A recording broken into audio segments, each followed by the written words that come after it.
Kristian, you wrote for Insider last week on immigration. I think the statistics were published last week that showed that net migration into the UK was just over 900,000 last year. This is an interesting topic that I think splits liberals and classical liberals and people on the right and left for all sorts of reasons. What's your take? What's your argument? Well, and the issue here is that for a long time, people on our side of the argument used to make the case that, we used to point out that most of the problems that are attributed to immigration, or the economic ones at least, are usually caused really by deficient domestic policies.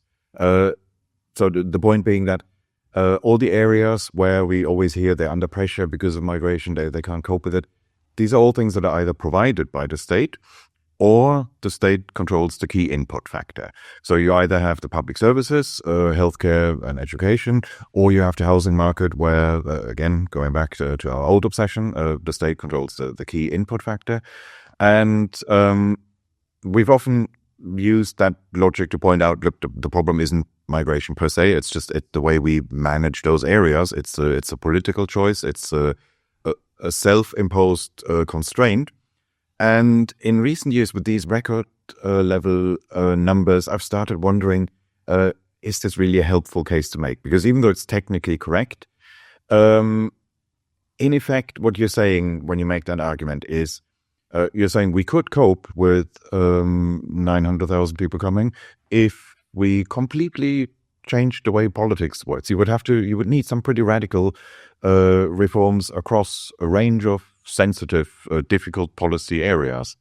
And, how realistic is it that that's going to happen, especially if you compare it to the alternative, which is just a more restrictive migration policy? And in that context, when you're dealing with record high migration numbers, I think we're not making the most helpful case by just saying, well, if we had a super liberal system across the board, then this wouldn't be a problem, because we don't have that system and we're not going to get it anytime soon.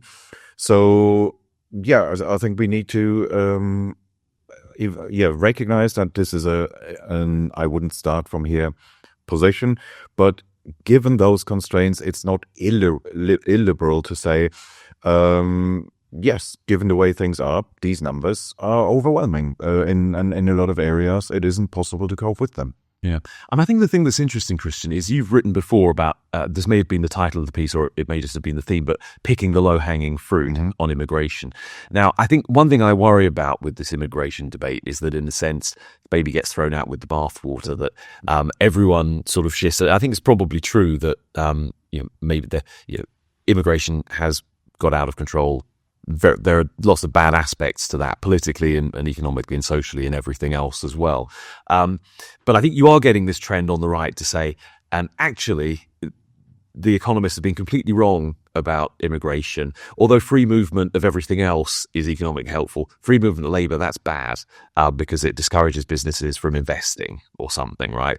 I just don't buy these kind of new economic claims that some people on the right are making about immigration. I think you can accept that some immigration control is needed, that maybe you need a particular profile of immigrants, that basically you don't want to be bringing in lots and lots of low-skilled workers with lots of dependents who will inevitably be a kind of a welfare state burden or net drains on public resources and stuff over time. And yet that gets conflated with, high-skilled people. And actually, it's not always about high skills. It's not always about high salaries. Sometimes low-paid workers can boost the economy by making the people who are already here more productive, by freeing them up to focus on higher value things. So I don't think we should lose the economic side of this argument. But I think, to go back to that piece that you wrote, it's sort of strange that there isn't really, as far as I can tell, an effort to say, okay, well, we do have a kind of government-controlled migration system, or that's what people want. How do we optimize it economically? How do we get the best possible type of immigration for us? And as you've said, there are some kind of easy things we could do there, but we never really have that argument. It seems to be a little bit, you've got to be in favor of all or nothing. Yeah, there is definitely a danger now of the pendulum swinging too far in the opposite direction, with everyone becoming a restrictionist on immigration. So, of course, when you have 900,000 people coming, you can't make the same arguments that you used to make when it was 200,000. You have to tailor those arguments to the circumstances. But nonetheless, the arguments that we used to make, I said they're not that helpful in the current context, but it doesn't mean that they were all completely wrong. They're all the old line that most of it is really about domestic policies. It's still technically correct, and it's sometimes worth making the point, just because nobody else is making it, and sometimes you have to show that if you see things in a broader context. Rates of population growth have been higher in the past, have been and are now higher in some parts of the world.